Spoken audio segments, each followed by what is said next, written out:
Today we explore the sad and complicated life of Richard Engelbert, a wealthy real estate agent whose secrets and hidden life resulted in his terrible murder. Living in Littleton, Colorado, Richard Engelbert was 48 years old, often seen cruising about in his elegant black BMW with the license plate Sexy Realtor. He was a well-known real estate agent in the area showing houses to customers. Richard married school principal Wendy and had a stepson called Harrison. Having earned a degree in business from the University of Colorado, he had spent more than 20 years working in real estate. Littleton people trusted Richard as he always appeared dependable and kind. Richard had a big 2-story home with a well-maintained yard. Many times, his neighbors would see him working in the yard, waving and smiling warmly to them, often supporting local Little League teams and Sunday church attendance. He participated in community activities and charitable fundraising. With a gorgeous house, a thriving business, and a loving family, Richard looked to have the ideal existence. But Richard had a hidden life. He had been sexually seeing his stepson Harrison for the previous 2 years. Richard kept this connection secret from everyone, worried it would damage his work and image. Apart from this, he kept seeing other guys for sex, utilizing the residences he displayed as covert venues of meeting. For Richard, these two lives generated a great deal of anxiety and conflict. Richard was working, negotiating transactions, and seeing customers in the days preceding his death. He often arrived home late and spent several hours at the workplace. Looking forward, a weekend trip to the Bahamas with his wife Wendy, he was trying to unwind and temporarily forget about his problems. Richard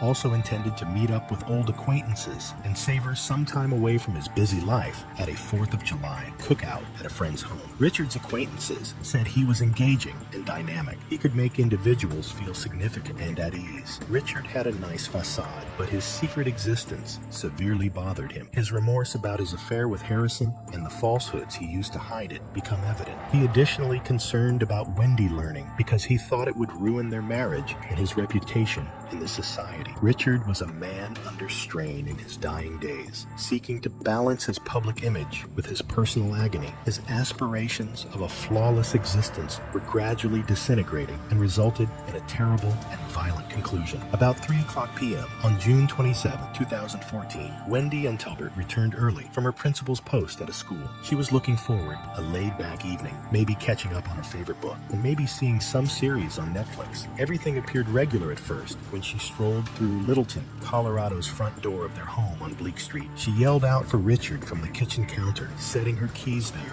but no response. A little nervous, Wendy went to investigate the basement where Richard often watched the History Channel or worked on his real estate documentation. She found it odd as she dropped down the steps because the basement door seemed to be only ajar. She once again yelled his name, louder this time, but still no reaction. She arrived at the bottom of the stairs to see a horrific sight. Richard's dead corpse lay on the floor, surrounded by evidence of a fierce battle. Richard's face was assaulted and bruised. Bloodstains were on the carpet and furnishings, clearly used to strangle him to death. A men's luxury belt was securely around his neck. Shaking her husband and furiously attempting to wake him, Wendy shouted in horror and ran to his side. Nevertheless, it was too late. Startled and disbelieving, Wendy grabbed her mobile phone and dialed 911. Her hands shook as she talked to the operator. Her voice cracked with feeling. "My spouse passed away. He has, I believe, been killed." She sobbed and battled to breathe.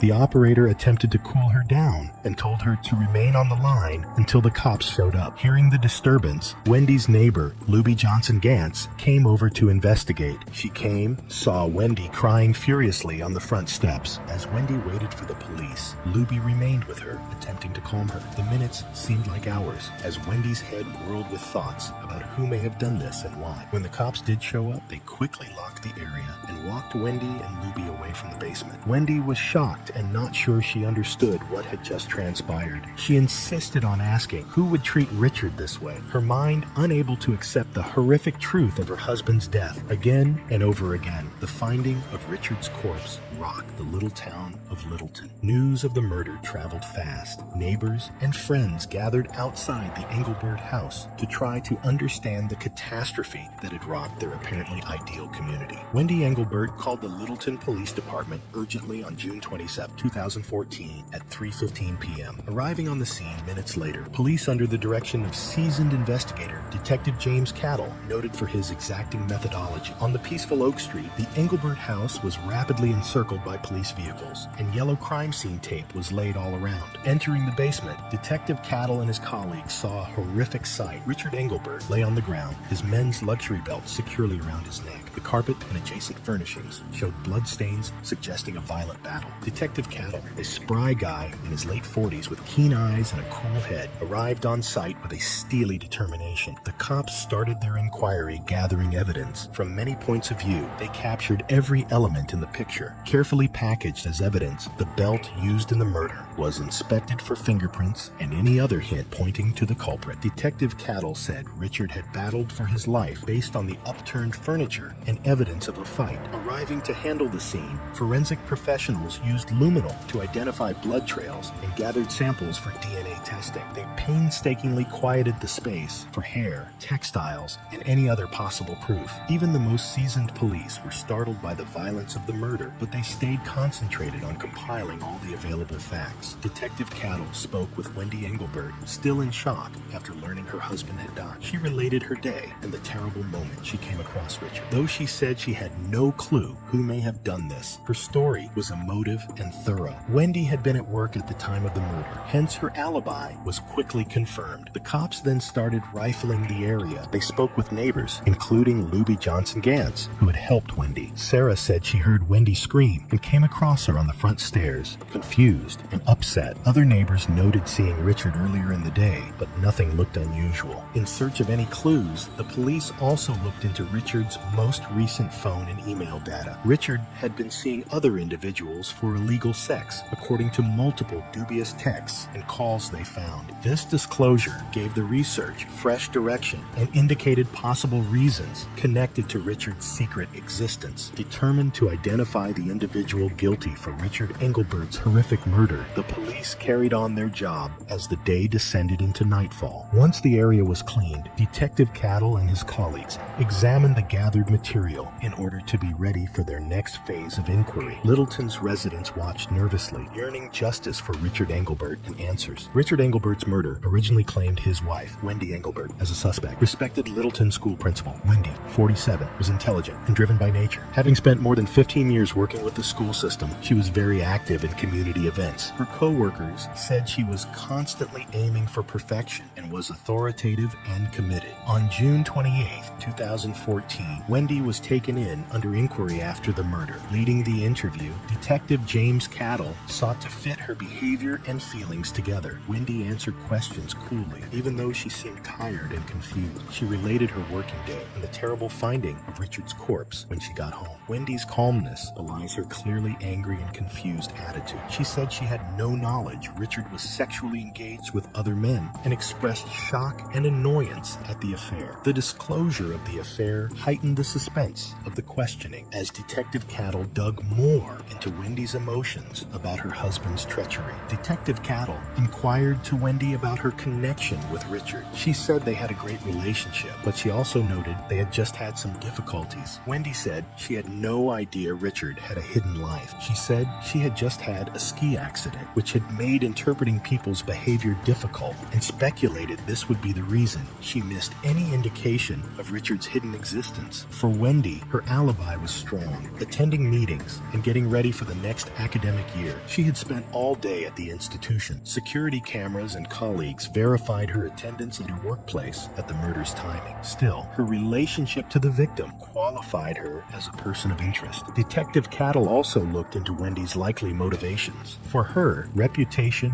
and career were very vital. Richard's romance jeopardized both. Wendy, however, maintained her innocence throughout the interrogation and vehemently denied any complicity in the crime. She was obliging and supplied all requested information, including email and phone access. Searching the Engelbert house thoroughly, the police sought for any proof connecting Wendy to the murder. They came back empty-handed. therefore supporting her alibi and words. Still, the investigators were wary because emotions may inspire even the most logical people to behave desperately. After several hours of interrogation, Wendy was freed, yet she remained under close examination while the inquiry proceeded. While they investigated other leads, the cops watched her closely, tracking her activities and contacts. Richard Engelbert's murder was proving to be a difficult case with layers of reasons and secrets gradually breaking apart. The next suspect was Richard's stepson, Harrison Engelbert, 21. Harrison was a troublesome, past-oriented part-time bartender and college student. As a youngster, he had gone in and out of rehab and 12-step programs. Harrison was driven to change his life around in spite of these obstacles and was working on a psychology degree at a nearby community college. Harrison was hauled in for questioning on June 28, 2014. Knowing Harrison's connection with Richard was delicate, Detective James Cavill conducted the questioning carefully. Harrison seemed anxious, but obliging, ready to tell his side of the tale. Harrison told the police he had been in a covert 2-year sexual connection with his stepfather. He spoke of being torn, battling the dishonesty in silence. After learning Richard had been cheating on him with scores of other men, utilizing properties he showed as a real estate agent as a covert meeting spot, Harrison stated he had just broken the affair. Harrison showed a combination of grief and rage throughout the questioning. Richard's lies and manipulation exposed him not only from the affair, but also from other aspects. Though he harbored hatred, Harrison said he had no intention of hurting Richard. He said he had been bartender on the murder night, and numerous attested to his alibi. Detective Cattle dug closer to Harrison's likely motivation. Although the young man's past of emotional upheaval and drug misuse begged questions, his current attempts to remain clean and concentration on his academics presented a different image. Harrison candid about his challenges and his will push advance away from the poisonous connection with Richard, looking for any proof of Harrison's participation in the crime. The police also looked into his computer gadgets and social media profiles. Though nothing specifically linked him to the murder, they discovered texts between him and Richard displaying stress and strife. Although Harrison's DNA was discovered at the murder site, this wasn't surprising since he lived in the residence. His cooperation and rock-solid alibi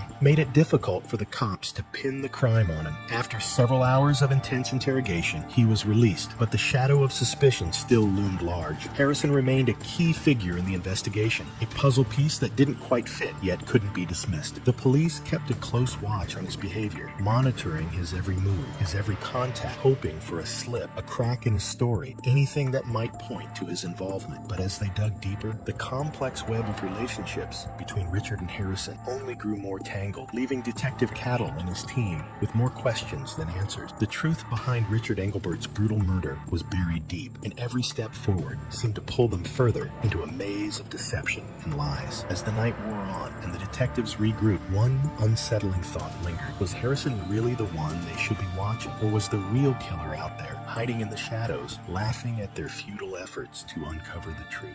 The investigation took a sharp turn as the detectives shifted their focus to a new suspect, Alexa Hernandez, a fiery 30-year-old with a turbulent history involving the victim. Alexa had once been married, but that marriage was shattered the day she walked in on Richard Engelbert and her husband locked in a compromising position in a bathroom during a visit to a friend's house. That moment of betrayal had ignited a deep-seated hatred in Alexa, one that simmered just beneath the surface. Detective James Cattle brought Alexa in for questioning on June 29th, 2014. Alexa, known for her sharp tongue and unyielding spirit, entered the interrogation room with a fierce determination to clear her name. But the detectives could sense the tension, the anger that still lingered from that fateful day. Alexa didn't hold back, admitting she despised Richard for ruining her marriage and inflicting emotional pain that still stung years later. She spoke with a bitterness that was hard to ignore, recounting how Richard had shrugged off her attempts to confront him, refusing to offer an apology or explanation. The more she talked, the more the detectives wondered, was this just the venting of a scorned woman, or was there something darker lurking beneath her words? Had her hatred for Richard driven her to seek revenge, to end his life in the most brutal way possible? As Detective Cattle pushed further, the room seemed to grow colder, the tension more palpable. The line between truth and deception blurred,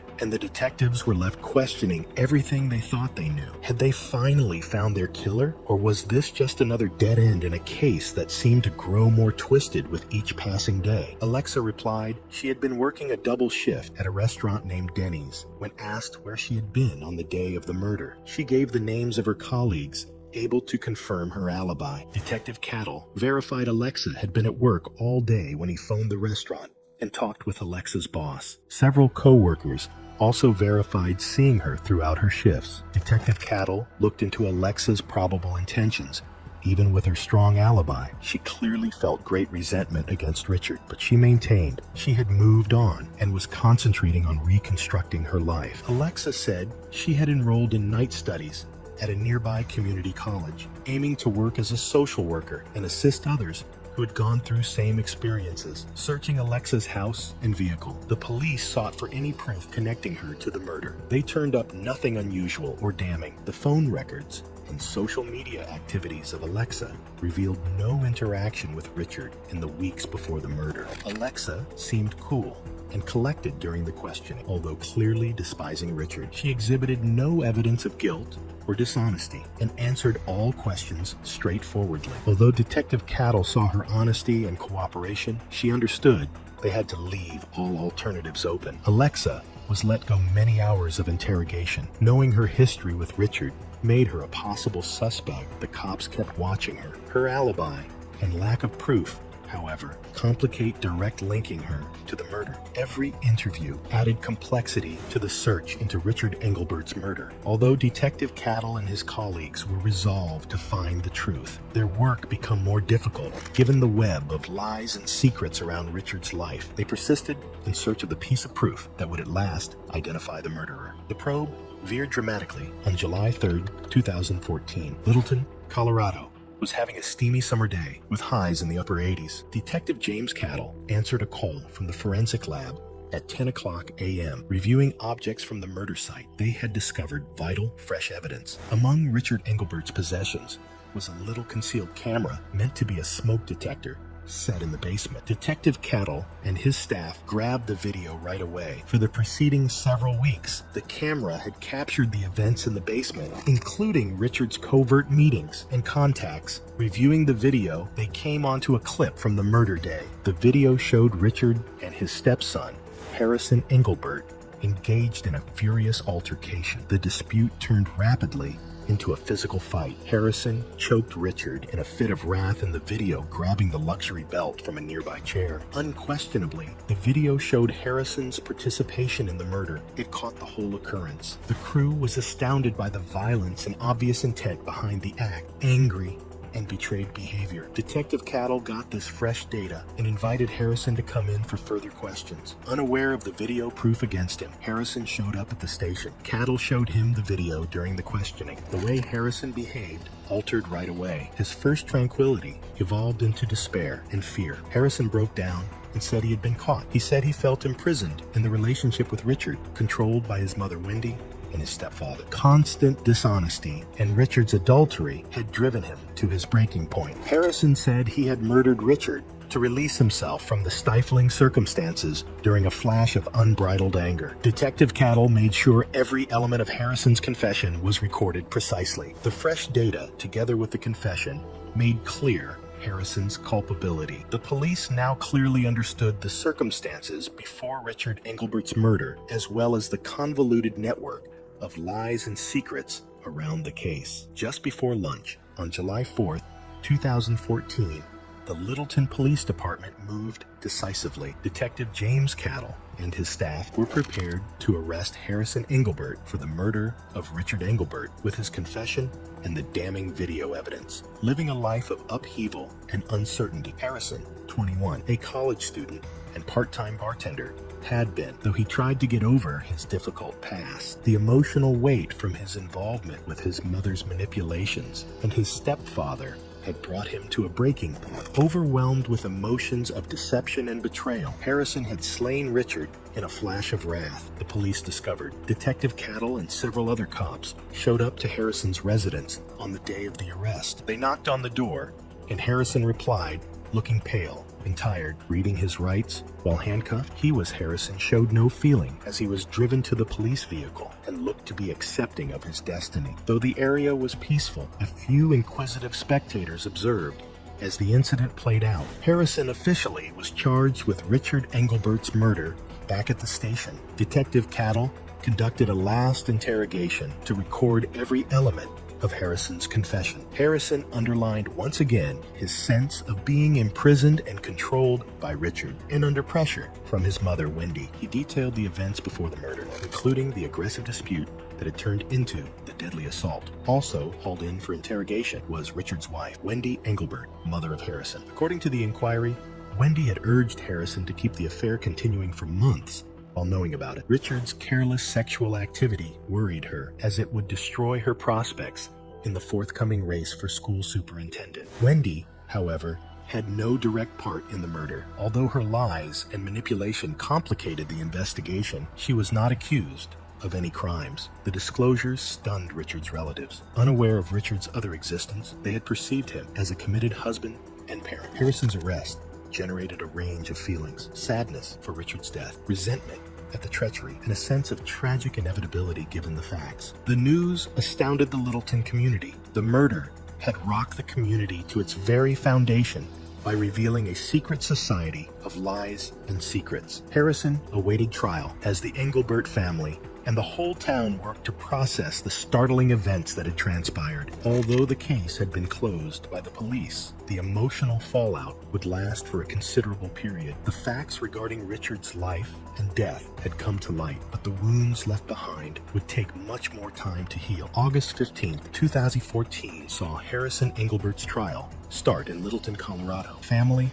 relatives, and local journalists crowded the courtroom, all anxious to learn the specifics of the case. Drawing attention from local as well as national news sources, the trial was a major event in the town. District Attorney Laura Mitchell, 45-year-old, recognized for her sharp courtroom appearance and commitment to. She contended that Harrison's murder of Richard Engelbert was planned and motivated by intense hatred and betrayal. She offered Harrison's confession and the hidden camera video as main proof. Mitchell underlined that Harrison's actions sprang from a turbulent and unstable relationship, but finally, he was in charge of the cruel killing of his stepfather. Non-binary advocate Z. Barnes, a 40-year-old attorney with a track record of fighting well-publicized cases, defended the defense. Barnes said that both Richard's mother, Wendy, and Harrison's behavior reflected great emotional conflict and manipulation. They said Harrison's fragile mental condition and the strain he was under made it difficult for him to regulate his behavior. In light of the situation, Barnes asked for a guilty judgment, but with regard for a reduced charge, therefore hoping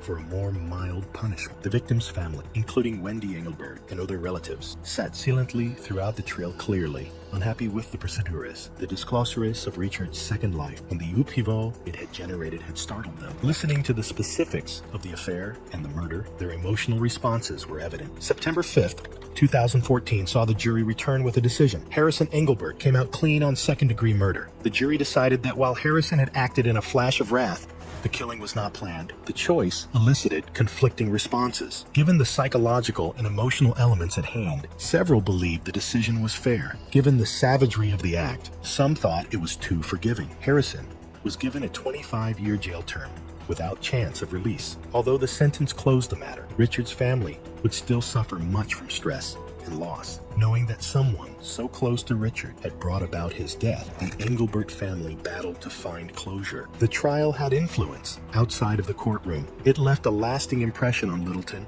by forcing the town to face the latent facts of deception and treachery. As the case came to close, the Engelbert family and the town of Littleton started the challenging process of recovering from the startling events that had transpired. Following the September 2014 Harrison Engelbert trial, Littleton, Colorado, gradually started to go back to normal. But the case stayed with us, deeply disturbed by the horrific murder of Richard Engelbert and the following disclosures. The community had a protracted healing and adjustment period. Still serving a 25-year jail term, Harrison Engelbert stayed in the Colorado Department of Corrections, dealing with his own emotions and the fallout from his acts, his life behind bars reflected the same challenges he encountered outside. Harrison was apparently calm and reserved in jail, concentrating on finishing his degree via offered courses. He took the opportunity to go back over prior choices and get emotional problem treatment. Richard's wife, Wendy Engelbert,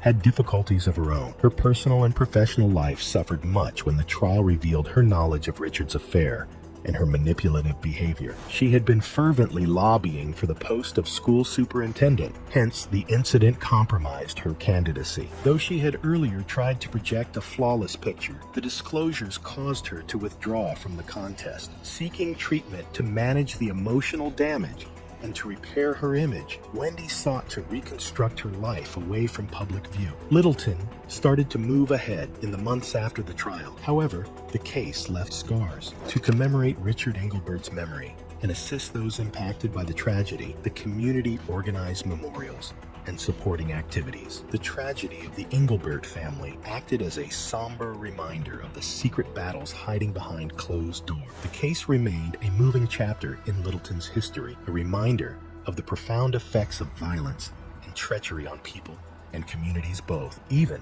as life returned to its usual speed. The murder of Richard Engelbert serves as a sobering reminder of the complexity and secrets that could lie under the surface of apparently ideal life. This is a story of deception, dishonesty, and the terrible consequences of leading two lives. We appreciate you participating on this True Crime Case Files episode. Keep tuned for additional detailed studies on the most confusing offenses